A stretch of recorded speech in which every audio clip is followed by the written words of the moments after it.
Hello बच्चों, स्वागत है आपका अपने YouTube चैनल गुड स्टडी गुरु में। कैसे हैं आप लोग? मस्त? आप मस्त तो मैं भी मस्त। आज हम बात करने वाले हैं क्लास 12 फिजिक्स के बारे में, जिसमें मैंने आप लोगों को 2 लेक्चर प्रोवाइड करा चुका हूं। मैं आप लोगों को पहले लेक्चर में मैंने आप लोगों को बताया था कि आवेश क्या होता है और आवेश का इंट्रोडक्शन, और पहली चैप्टर और यूनिट का आप लोगों को इंट्रोडक्शन के बारे में बताया था। आवेश की खोज किसने की थी, आवेश का मात्रक क्या होता है, इन सभी बातों के बारे में मैंने पहले लेक्चर में आप लोगों को डिस्कस करवाया था। ठीक है, अब दूसरे लेक्चर में मैंने आप लोगों को बताया आवेशों के गुणधर्म के बारे में। आज का जो टारगेट है हमारा, वह टारगेट है कि आवेशन क्या होता है और इसकी विधियां क्या होती हैं। ठीक है, तो आइए आज की वीडियो शुरू करते हैं। वीडियो शुरू करने से पहले मैं आप लोगों को बता दूं, अगर आपने 2 वीडियो नहीं देखी है वो, तो आप लोगों को वह देखनी चाहिए, तभी आप लोगों की समझ में आएगा चैप्टर। ठीक है, क्योंकि शुरू से पढ़ते हैं तो बहुत अच्छा लगता है। ठीक है, इंट्रोडक्शन के बारे में आप लोगों को पता होना चाहिए, पहले चैप्टर का आप लोगों का इंट्रोडक्शन क्या है। ठीक है, इंट्रोडक्शन को आप छोड़ देते हैं, ये आपकी बहुत बड़ी कमी है। ठीक है, क्योंकि आप लोगों को इंट्रोडक्शन पता होगा तो सब कुछ उसमें आप लोगों को पता रहेगा क्या क्या हम पढ़ने वाले हैं इस चैप्टर में। ठीक है, तो आइए आज की वीडियो शुरू करते हैं। देखिएगा, पहली हेडिंग है हमारी आवेशन या चार्जिंग क्या होती है। ठीक है, किसी वस्तु पर आवेश प्रकट करने का तरीका या प्रक्रिया आप लोगों का आवेशन कहलाता है, या फिर ये कहें किसी वस्तु को आवेश देने की प्रक्रिया को हम आवेशन कहते हैं। ठीक है, तो लिख लेते हैं इसे। किसी वस्तु को आवेश देने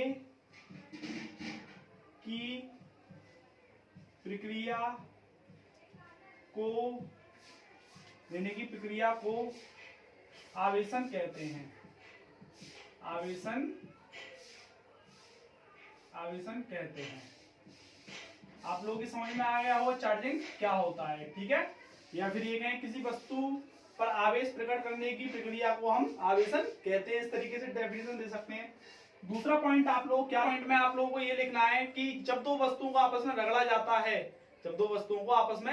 जाता है तो इसमें इलेक्ट्रॉनों का स्थानांतरण होता है। क्या होता है? इलेक्ट्रॉनों का स्थानांतरण होता है, जिसमें आप लोगों का जो वस्तु इलेक्ट्रॉन दे रही है वो धनावेशित हो जाती है, जो इलेक्ट्रॉन ले रही है मतलब ग्रहण कर रही है वो ऋणावेशित हो जाती है। जो वस्तु इलेक्ट्रॉन दे रही है उसमें इलेक्ट्रॉनों की कमी आ जाती है, और जो वस्तु इलेक्ट्रॉन ले रही है मतलब ग्रहण कर रही है उसमें इलेक्ट्रॉनों की अधिकता आ जाती है। ये बात आप लोगों को लिखनी है। ठीक है, अपनी भाषा में कोई दिक्कत नहीं है, जिस तरीके से आप लिखेंगे वैसा ही सही है। ठीक है, ये आप लोगों का हुआ आवेशन क्या होता है। अब मैं आप लोगों को बता दूं आवेशन की विधियां, बोले तो मेथड्स ऑफ चार्जिंग। ठीक है, तो देखिएगा बेसिकली इस तरीके से हम बांट सकते हैं इनको कि आवेशन की विधियां, आज संपर्क द्वारा आवेशन और आप लोगों का प्रेरण द्वारा आवेशन। आज हम जो पढ़ने वाले हैं संपर्क द्वारा आवेशन ही पढ़ने वाले हैं। घर्षण द्वारा आवेशन ए है आप लोगों का। संपर्क द्वारा आवेशन के 2 टाइप्स हैं, घर्षण द्वारा आवेशन और बी है आप लोगों का चालन द्वारा आवेशन।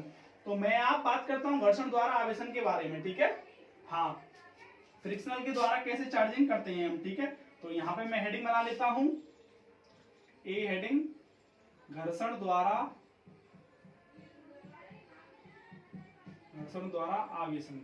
ठीक है भाई, तो इसमें हमको क्या लिखना है सुनिएगा।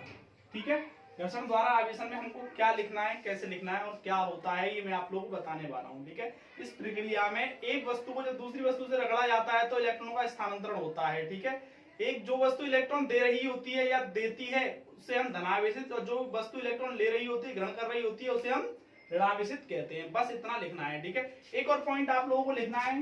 पहला पॉइंट तो आप लोगों का वो हो गया। दूसरा पॉइंट आप लोगों को यह लिखना है कि इस प्रक्रिया में धनावेश व ऋणावेश दोनों का परिमाण समान रहता है। क्या रहता है? इस प्रक्रिया में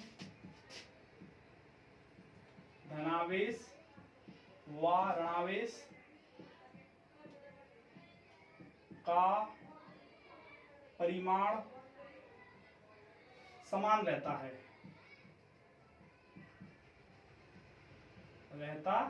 क्या मतलब है परिमाण का यहाँ पर? ठीक है, परिमाण का आप लोगों का क्या मतलब है? यहाँ पे परिमाण का मतलब है मान, या आप लोगों का वैल्यू बोले तो आप लोगों का मान। ठीक है, मैग्नीट्यूड। ठीक है, ये आप लोगों का समान रहेगा। जैसे मैं आप लोगों को बताऊं कि किसी वस्तु ने 2 इलेक्ट्रॉन दिए, ठीक है, तो उसमें धनावेशित आया 2 इलेक्ट्रॉन, प्लस का 2 इलेक्ट्रॉन लिखा जाएगा उस पर, और जिसने लिए उस पर माइनस का 2 इलेक्ट्रॉन लिखा जाएगा, मतलब समान।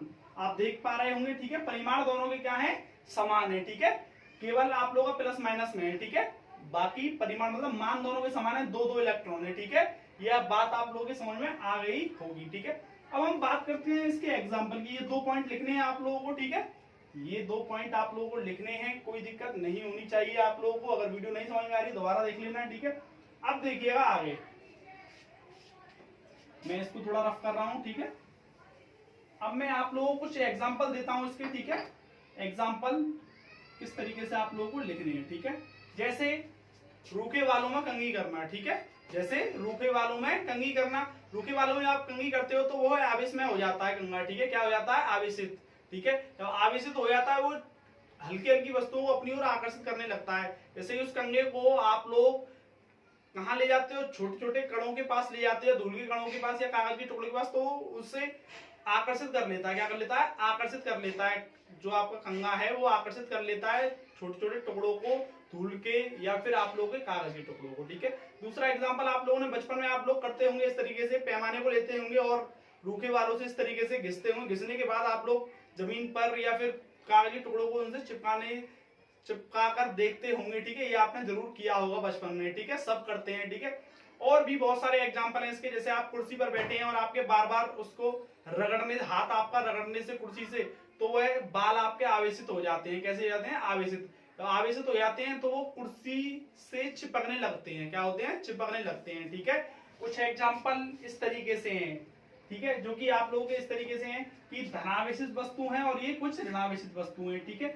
जब आप लोग कांच की छड़ को रेशमी कपड़े से अगर आप रगड़ते हैं इस तरीके से, ठीक है, घिसते हैं, तो यह चार्ज हो जाती है, आवेश में हो जाती है, ठीक है। ये भी एक घर्षण द्वारा आवेशन का बहुत अच्छा एग्जाम्पल है, ठीक है। और भी हैं, बिल्ली की खाल को आप या फिर ये कहें प्लास्टिक की छड़ को बिल्ली की खाल से या एबोनाइट की छड़ को बिल्ली की खाल से आप रगड़ते हैं तो ये भी क्या हो जाती है? आवेश में हो जाती है, आवेशित हो जाती है। या फिर आपको ऊनी कपड़े से और रबड़ को ऊनी कपड़े से अगर आप रगड़ते हैं तो ये भी आवेश में हो जाती है, ठीक है। जिसमें कि आपकी कांच की छड़ धनावेशित होती है और ये ऋणावेशित होते हैं आप लोगों के इधर वाले सभी पदार्थ, ठीक है। या फिर ये कहें वस्तु, ठीक है। ये सभी वस्तु आपकी धनावेशित होती हैं। धनावेशित का मतलब यह है कि ये इलेक्ट्रॉन दे रही है और ऋणावेशित का मतलब यह है ये इलेक्ट्रॉन ले रही है, ठीक है। ये आप लोग बात क्लियर हो गई होगी यहाँ पर, ठीक है। तो आइए आप अपने सेकंड टॉपिक की ओर मुड़ते हैं, ठीक है। चालन द्वारा आवेशन। तो इसे मैं रफ कर रहा हूं, चालन द्वारा आवेशन, ठीक है।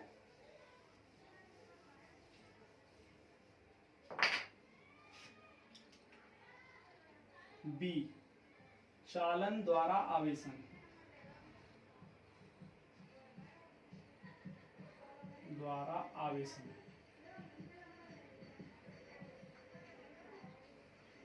चालन द्वारा आवेशन में आपको क्या लिखना है? देखिएगा, जब एक वस्तु अनावेशित वस्तु के संपर्क में आवेशित वस्तु लाने पर दोनों वस्तुओं पर समान प्रकृति का आवेश आ जाता है। इस बात का क्या मतलब है मैं आप लोगों को समझाता हूं, ठीक है। आपके पास एक तो अनावेशित वस्तु है और एक आप लोगों के पास आवेशित वस्तु है। जब दोनों को पास लाया जाता है, जब दोनों को पास लाया जाता है तो दोनों पे समान आवृत्ति का समान प्रकृति का आप लोगों का क्या आ जाता है? चार्ज आ जाता है, ठीक है। क्या आ जाता है? चार्ज या आवेश आ जाता है, ठीक है। यही हमारा क्या है? चालन द्वारा आवेशन है। अब कैसे? एक एग्जाम्पल के माध्यम से हम समझते हैं, ठीक है भाई। ये है आप लोगों का, ठीक है। एक है आपके पास आवेशित वस्तु, ठीक है। कैसी वस्तु है? आवेशित वस्तु, ठीक है। ये है आपके पास आवेशित वस्तु, ठीक है भाई। और एक है आपके पास अनावेशित वस्तु। कैसी? अनावेशित वस्तु, अनावेशित वस्तु, ठीक है। बोले तो उदासीन कह सकते हैं हम इसको, ठीक है, या न्यूट्रल, ठीक है, इस तरीके से।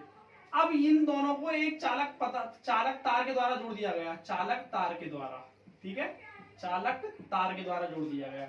एक आपके पास आवेशित वस्तु है, एक अनावेशित वस्तु है, मतलब एक में चार्ज है एक में चार्ज नहीं है, ठीक है। ये बात आप लोगों की समझ में आ गई। तो इनको जब जोड़ा हमने चालक तार के द्वारा, मतलब संपर्क में लेके आए एक दूसरे के चालक तार के द्वारा, तो इसमें क्या हुआ कि जिस प्रकृति का इस पे चार्ज था, बोले तो धनावेशित था, तो इस पे भी धनावेशित आ गया आप लोगों का, ठीक है। क्या आ गया? धनावेशित। हाउ? ये कैसे हुआ? ठीक है, ये इसीलिए हुआ इसके विभव के कारण, ठीक है। इस पे विभव ज्यादा था, इससे विभव इस पे चला गया, ठीक है। ये कह सकते हैं ये आप लोगों का विभव 1 है, ठीक है। क्या है ये? विभव 1, ठीक है।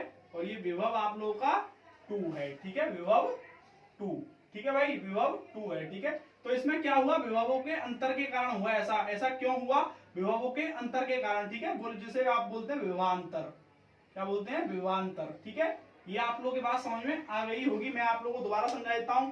आपने एक आवेशित गोला लिया, ठीक है, या फिर कह सकते हैं वस्तु ली, एक आपने अनावेशित वस्तु ली, उन दोनों को चालक तार के द्वारा जोड़ दिया। ठीक है, तो इसमें क्या हुआ, आप लोगों का ये जिस प्रकृति का इस पे चार्ज था धनावेशित, उस दूसरे वाले पे भी ऐसा ही आ गया। ठीक है, ऐसा क्यों हुआ, ये विभव के कारण हुआ। इस पे उच्च विभव था, इस पे निम्न था। ठीक है, तो इस पे उच्च से निम्न की ओर चला गया, जिसे हम विभवों का अंतर कहते हैं। कोई दिक्कत नहीं है ना, ये आप लोगों के पास समझ में आ गई होगी। या फिर एक और एग्जांपल के माध्यम से हम समझ सकते हैं इसको। ठीक है, थोड़ा मैं इसको, और ये जो है, जो आवेशित माइनस का भी हो सकता है, कोई बड़ी बात नहीं। यहाँ पे माइनस लूंगा मैं तो ये भी माइनस ही हो जाएगा। ठीक है भाई।